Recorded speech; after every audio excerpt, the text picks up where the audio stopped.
When you're new to YouTubing, reviewing an entire year feels like a big event. But I've been here for so long that it doesn't even feel as though a year is enough time to go by since the last one to justify another video about it. Scary that, but a lot has happened, and 2025 had a very different taste to the year before it. A bit of context, 2024 was a year of me going through divorce and dating lots and lots of people. With 2025, I spent it all with one lovely woman. And the divorce is still ongoing, still with no end in sight.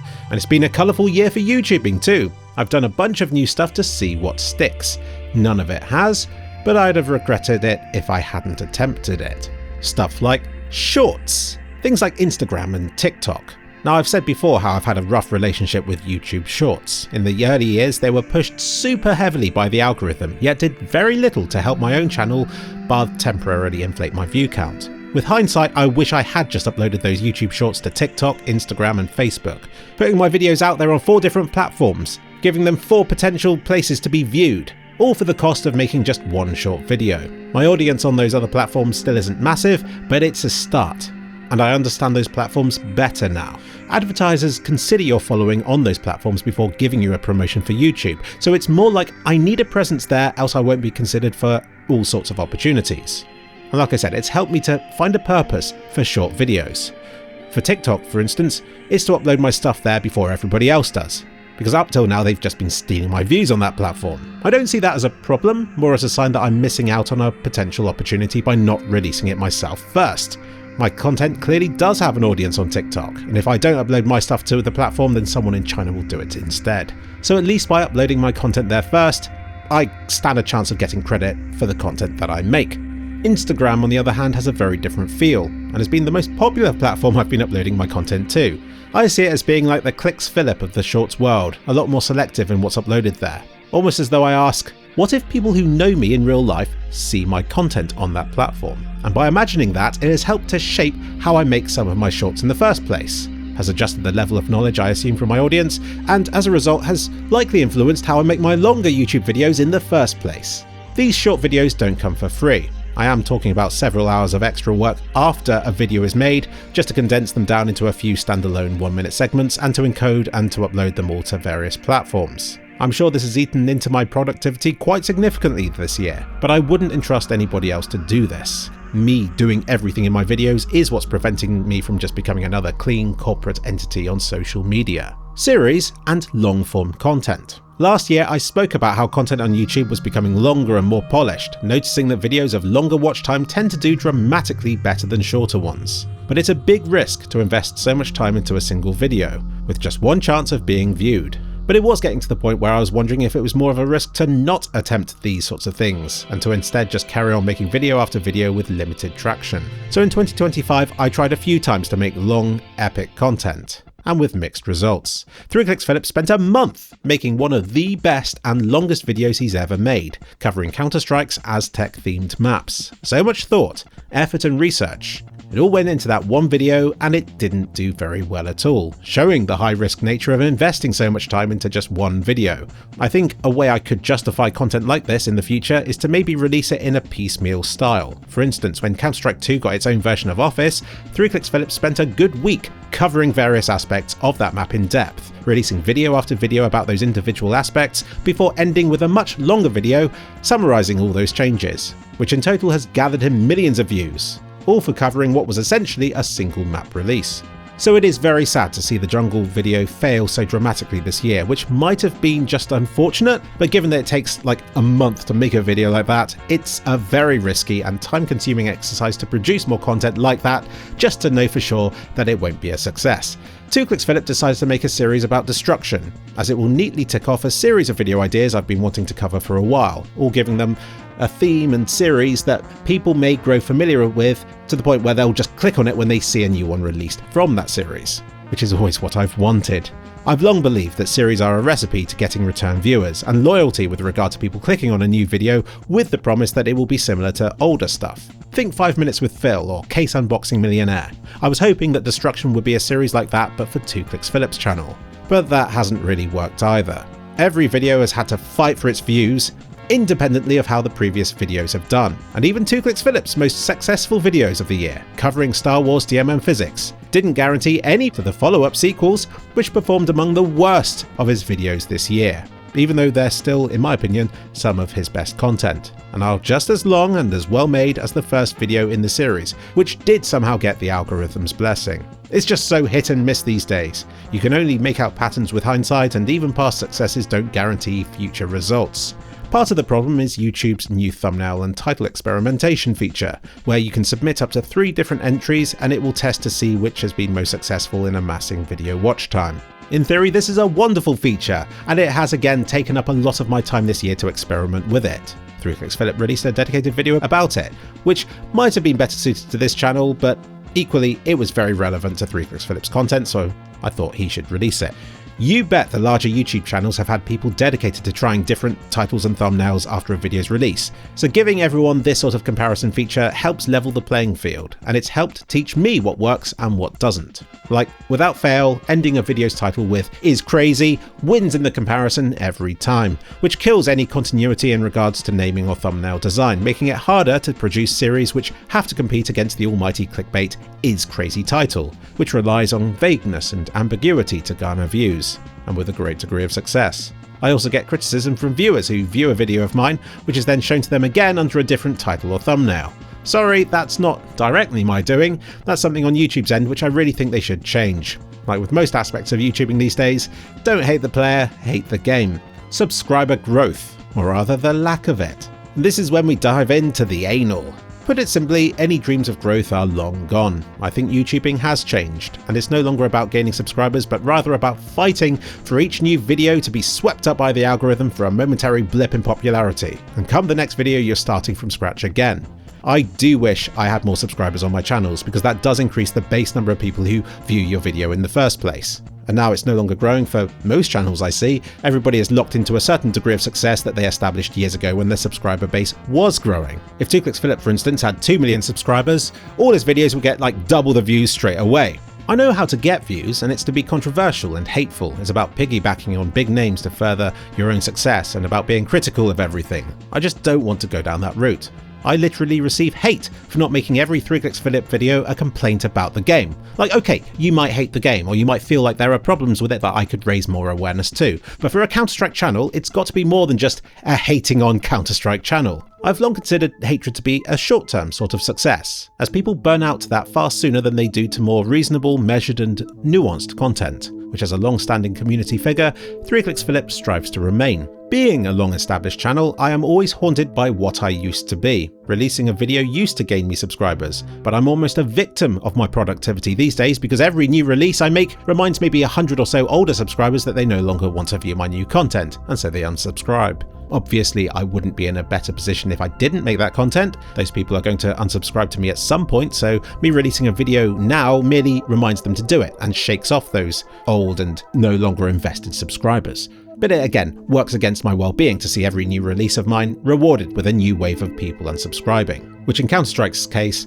could be because my content's not as good as it used to be, but it could just be because they've lost interest in the game, which is fair enough. Now we get on to analysing the views, and that's also depressing. 3kliksphilip's views are down, 2kliksphilip's are slightly up, and that's despite both channels releasing more content than they did the year before. If we look at the views per video released, you can see what's happening. Every video 3kliksphilip made this year only got 3/4 the amount of views that they did last year, and just half the number of views that they did in 2023. And the further you go back, the more views 3kliksphilip got per video released, which at first glance makes you think that I've become less productive, but in reality it feels like I'm fighting an uphill struggle to maintain the number of views that I used to get. There have been a few moments where the YouTube algorithm appears to have changed overnight, and it's never for the better, for me. The first seemed to occur sometime in August last year, sadly just before my month-long jungle video project was released, and all YouTubers found their views plummet around this period, and I think it's because YouTube stopped listing ad-blocked views in quite the same way as others when contributing towards the view count of videos. That cut 3kliksphilip's views from 200,000 down to about 100,000 overnight, and that impacts everything, including the sort of sponsors you can get. And I swear something else has just occurred at the very start of 2026, where within just an hour or two, any new video's engagement is murdered, cutting 3Kliks Phillips' views in half again. It's starting to become unsustainable, and it's happened on all of my channels, all at the same time. So the thing I cling to is that I'm not alone in suffering from these new changes. 2Kliks Phillips' situation is even crazier. Sure, he released double the number of videos this year than he did in 2024, but each video only received just over half the amount of views that they did in the year before. Pretty damn dire. I'm holding back the tide of irrelevancy through sheer quantity, and also quality, because the content I made this year was really well made, with lots of extra jokes and scenes to help drive engagement. I have these snapshots from the past, like at the start of 2022, where I made a real effort with every 2Kliks Phillips video to be special in some way, and I look back fondly at that time for a while, thinking about how motivated I was and how good my content used to be. But now I'm like, hey, the effort I put into those special videos from 2022 is like what I do for most videos I've released in 2025. And as usual, it's still my worst videos which do the best. I know why. The videos that do best are the quick reaction videos to recent news, as they ride the wave of success of current trends. I'm talking about things like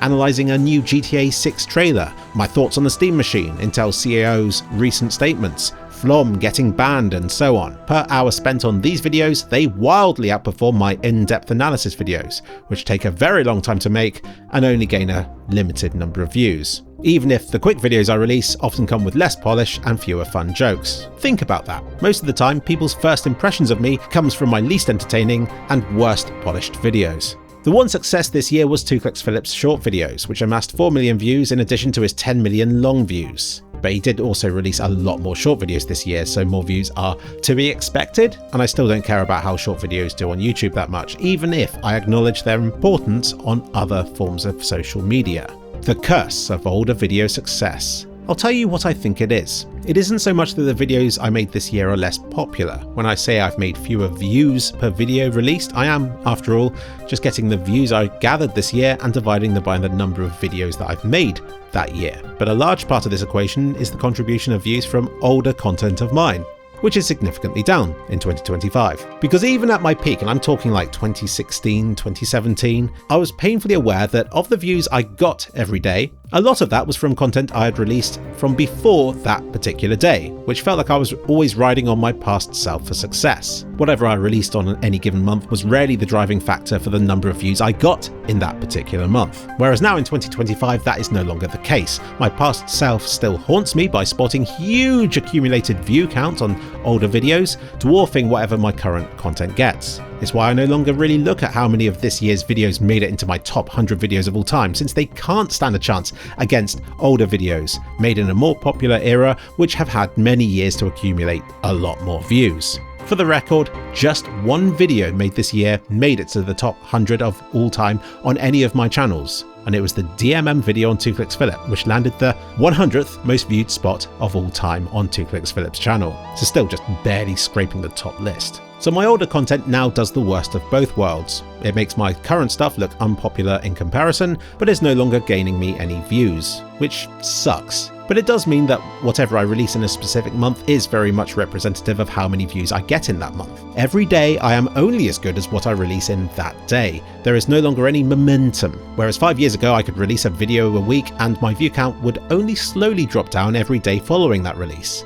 But these days, it plummets back to almost zero again just the day after a video's release. It's demotivating for me, as I feel I'm back to square one no matter how good or recent the latest content I released might have been. And it disincentivizes me from making content in advance and scheduling for the future, because I might as well just get it out as soon as possible and start on the next video straight away. No wonder there's so much burnout on YouTube. I think all this is a symptom of a saturated video market and changing market trends, and I suspect it's a deliberate choice by YouTube to encourage newer and daily uploads, which benefits channels with a team behind them to be able to create so much regular content. Overall though, I'm surprised I've done as poorly this year as I have done, because I definitely felt like I was producing much more content, and that the content I was producing was more varied and imaginative than it was before. But the best I can hope for now is that the content I produce in 2025 finds further success and views in future years, as I was sure to cover topics that would still be relevant in years to come. After all, I didn't just leap on top of all the latest fad news stories all the time. Post-COVID world. This is something that's become apparent to me. In this post-pandemic world, everything I knew about YouTubing from before 2020 has been flipped on its head. Sure, clickbait has always been a thing on YouTube, but now it's not clickbait, it's just considered content, successful content. Scroll down the side of YouTube and you'll see what I mean. All sorts are recommended to you, but if something isn't shocking or controversial, you probably won't see it. Whereas before there was a certain degree of brand loyalty, where people wanted to follow the stories of the people and channels they subscribe to. These days though, I don't think subscribers really means that much. People are shown stuff on their front page, and if that stuff isn't shown, then they won't see it. I just feel like there is so much content that it's eroded on people's attention spans to the point where they'll consume an endless amount of short form content, and if you're not being selected to be seen, then you're being left behind. Which is why I do make an effort to produce a lot of short videos, just in case they're picked up by the algorithm from time to time. But I fear every topic has become so politicized and radicalized that unless you're shouting one extreme or another, you'll just be swallowed up in the large hole of indifference in between. There is no subtlety anymore. But I will continue to invest in long-form content, which I feel may have a shrinking audience, but maybe as a product of that, it might become more important than ever to continue making it for those who do appreciate it. Drama. If you're wondering why everything I make seems so controversial these days, why I seem to receive an unusual amount of hatred for seemingly mundane topics, or a few seconds of AI-generated images here or there, or why the transcoding community seems to hate me just for digitizing my VHS tapes, put it simply, it's the final stages of a content creator's death by 1,000 cuts, and an unfortunate reality of me just covering as many topics as I do, which enables me to offend far more people, far more efficiently, than if I just covered one topic in depth. So when Thorin stirs up hatred against me, those people will piggyback on any mention of me negatively. Facepunch mappers do the same. The trans community has continued to attack me ever since I analysed Hogwarts Legacy's upscaling features 3 years ago. And eventually all those groups kind of collide, and the negativity involved with me hits that critical mass where it becomes a self-sustaining hatred cycle where anything I do is immediately seen as being controversial in some way, which then causes onlookers to assume that there's got to be something controversial to it, which in turn results in more hatred from whatever else I do after that point. So I don't expect an easier life in 2026. I really think it's past that stage in social media. The question is, what do I do about it? And that's the million-dollar question. Because there isn't really much I can do about it, and remaining silent hasn't helped because after 3 years I'm still being attacked for it. It's easy to say I should have done this or that instead, or spoken when I remained silent, or remained silent when I spoke. So many people I know confidently tell me what I should have done instead, like that would have somehow magically solved everything. But it isn't like that, because the game is stacked against me. When a mob goes after you, there is no winning when they control the floor and the narrative and fill the silence with lies or twist your words and take them out of context. It becomes an endless game of Chinese whispers to see how bad they can make you look with very little when you look back at the source. And because I'm not a drama YouTuber, it's not like anyone's going to have my back. It's not like I'm on a side. I'm just an individual being attacked by a mob. The problem is, onlookers are going to look at it and be like, well, Philip's being accused by a lot of people of something that I've never noticed from him, but there must be something to it. And I guess it's all done to try and make me feel very alone and vulnerable. And I can do nothing to defend myself because the hive mind has judged me as guilty. And at that point, they can justify really unspeakable behaviour towards me that I can only imagine the field day they'd have if I had ever done even a fraction of that to them in the first place. Accusing me of being transphobic, for instance, is about as credible as accusing me of being anti-Semitic or Team Jacob. I literally know so little about all these political and social movements that I admit I probably unintentionally say or do things that people assume is a sign of my inner prejudices, but actually it's just because of my sheer indifference about these things. I literally just go about my day doing technical analyses of stuff, to the point where I don't have the knowledge about these topics that's required to avoid drama about them in the first place. If you must know, in regards to the trans community, I don't give a damn what you identify as. I literally couldn't care less. It's as relevant to me as your religion or place of birth. It's just irrelevant when all I want to do is to talk to you about upscaling, and where I judge you on the quality of your character and how you treat me. In quite a dark way, it's amusing that I've been made out to be the worst thing online about a cause that I have literally no knowledge about and nothing to do with. But I am aware that it is devastating for my online presence, and that now they're taking steps to go after me in the real world as well. And at some point, getting death threats and doxing has got to be some sort of criminal behaviour. There's just nothing I can do about it. At this point, for my own sanity, I've dismissed it all as some kind of op by a bot army to try and recruit me into being the latest right-wing grifter. Because take a step back and look at this situation. How else is someone who's received a sustained attack from a community for so long supposed to cope with it? And for the record, yes, I do get posts publicly stating I am a right-wing grifter and private messages trying to recruit me for that sort of cause. And I've got to reiterate how I couldn't care less about being part of any of this. I feel like that reluctant hero or villain in a movie who's just like, oh, just leave me alone. At this point, I try not to resent the people attacking me out of sheer stubborn spite, because if they did manage to make me transphobic, I'd see that as them winning at this point. But I really don't want my life to become about a movement I really have no interest in. I just want to upscale graphics. Although, something interesting has happened. There have been times, particularly early on, where somebody would wish me dead, and I felt exhilarated. I'd refresh social media and see 10 new comments posted in the last minute, twisting my words and motives, and it was thrilling to be at the centre of it. It's something terrible, I get that, but it was like an endless source of excitement. I could just press F5 and suddenly there'd be more comments about me to read. So I can see why internet drama is so addictive. I understand why people want to spend their days attacking other people online, because it is thrilling. No wonder the internet has become such a violent and polarised place. It probably doesn't even reflect their thoughts and opinions. It's just more exciting than the alternative. But like I've said about my video content, I think hatred and negativity is short term. It's dangerous, and it can cause damage to yourself in the long run. And so I refuse to go down that route. But when the hate doesn't end, it does become exhausting. And then it carries on further, probably forever. But I guess the real killer of being on the receiving end of such a sustained attack is the sheer injustice of it, where not only am I receiving so much sustained abuse for something so disproportionately small, but it's that the people attacking me want to make out that they're the good guys in all of this. It's not enough just to hate on someone else, you've got to completely destroy their character. And that sort of injustice I can't shake from my mind. I can turn off my computer, I can go outside, but that injustice is still there in my head. And it will probably take quite a bit of therapy to overcome that. But until then, I find it quite cathartic just to block everyone who attacks me. It's like my own free form of therapy, and it flags those accounts for me so that I can disregard any future claims they make about me, because I know it's probably not those future things they hate me for, they just hate me. So I think that sums up the drama I've received online and how I feel about it quite nicely. Time to award myself some self-awarded awards.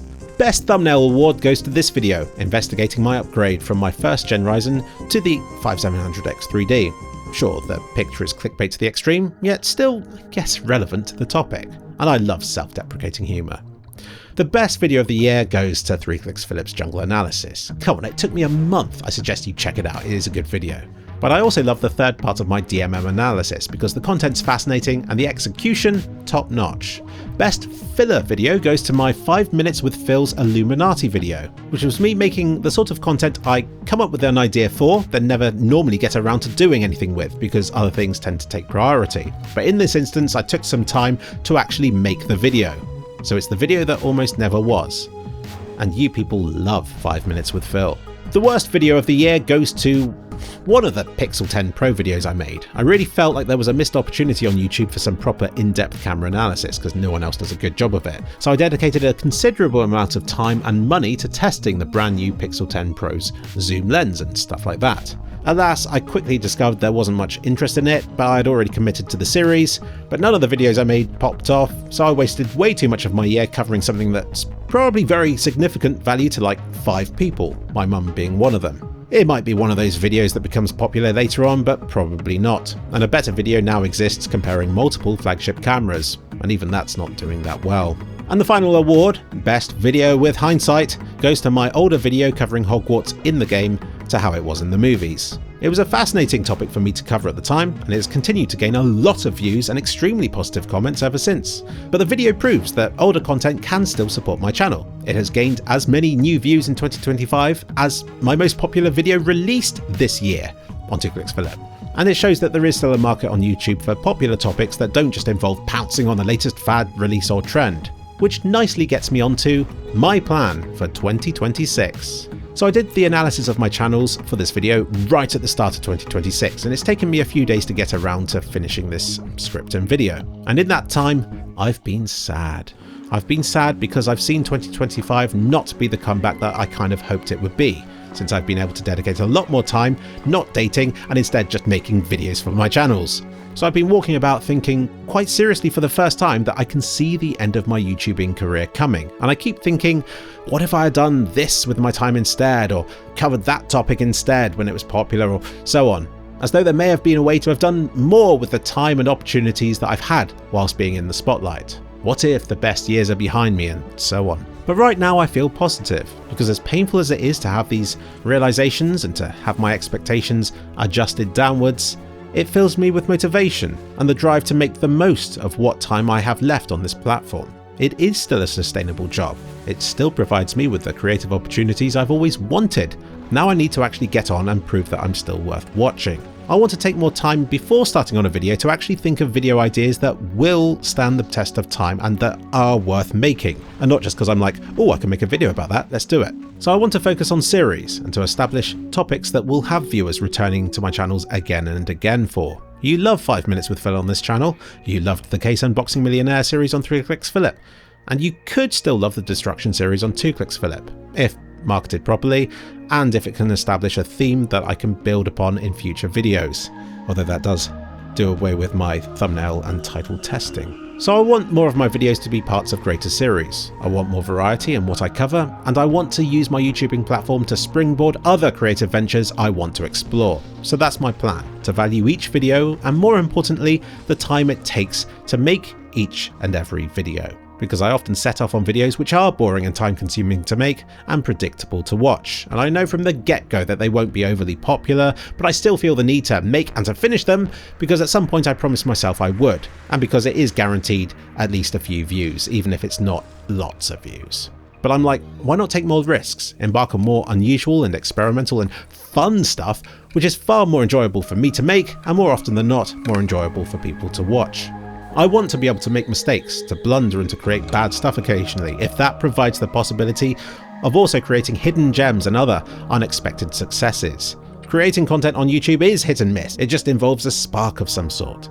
So I need to pay more attention to my inner monologue whenever I go about my daily life and ask, what if? Or why is this the way it is? And then Google it for my own curiosity, which I often do, when really I should make it into a video to give those answers to people who might have asked the same questions, or might never have asked that question but would want to know the answer. Because every time I see somebody else releasing a video like that, I'm like, damn, I could have been the one to have released that video, and maybe then all those millions of views and credit for coming up with the idea could have been mine. 2 Clicks Philip's series on Destruction came from me playing the latest Doom and enjoying the destruction in it. Yet I released my video about it and people just accused me of copying a recently released video about destruction, and I was like, no, I see why it looks like I might have done that, but I came up with it on my own accord, and had I not been so late to covering the topic and creating a series on destruction, I might have actually been popular for doing it. Another video that comes to mind is the investigation into video game violence that 3 Clicks Philip did last year. Not an overly popular video, it hasn't proved popular since, but it was one that I found engaging to investigate and to create, and one I often think back to in other aspects of my life. I want to use my freedom to make videos as an opportunity to grow myself as a person, whatever that might mean, and videos like that one allowed for that sort of development, and its comment section a forum to discuss said matters with others. So I'm going to leave the specifics for how I go about those plans vague for now. I don't expect growth, but I would like a few more of my videos to become wildly successful. Who wouldn't? But whether they become successful through quantity or chance or quality, or simply by me attempting to cover more different topics, remains to be seen. I want to answer questions without burning myself out by over-investigating that topic. It is just one video that's produced from all these things after all. So I don't want to get caught up in endless deep dives, too invested in one particular idea, which is how my videos currently become. Even this video here is ballooned somehow, even though I thought I've only skimmed the Klik Empire analysis. The stats haven't really been covered that year, it's been more about my feelings, but this is exactly what I'm talking about. This has still become a very long video. So anyway, here's to 2026, which up till now at least has been a very happy and freeing time for me.